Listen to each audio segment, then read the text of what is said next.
అంటే కొంతమంది చెప్తున్నారు ఇద్దరి మధ్య గొడవైంది. ఒక జ్యువెలర్ షాప్ ఓనర్కి, ఒక కార్ ఓనర్కి మధ్య గొడవని మొత్తం దేశవ్యాప్తంగా మార్వాడి గో బ్యాక్ అని చెప్పడం ఎంతవరకు కరెక్ట్ అని కూడా కొంతమంది ప్రశ్నిస్తున్న పరిస్థితి. వాళ్ళకేం చెప్తారు? గో బ్యాక్ అని చెప్పడం అనేటువంటిది ఏంటంటే ఇలా ప్రతి విషయాన్ని కూడా మనం క్షుణ్ణంగా తీసుకుంటే భాష మీద యాస మీద ప్రతిదాని మీద కూడా మనకు దాడులు జరుగుతున్నాయి.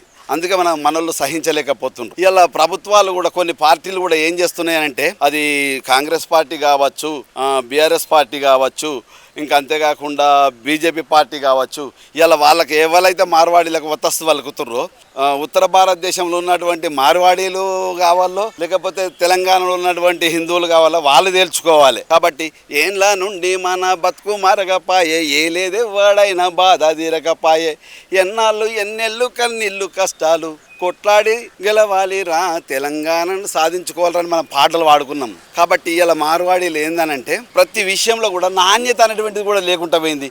మన జీవనోపాధి ఏందనంటే మనకు కావలసినటువంటి కనీసం మనల్ని కార్మికులు కూడా తీసుకోకపోవడం, వాళ్ళు ఏం తయారు చేస్తారో, వాళ్ళు ఏ రకమైనటువంటి సామాగ్రి తీసుకొచ్చి చేస్తారో మనకది అంతుచిక్కకపోవడం అన్నట్టు.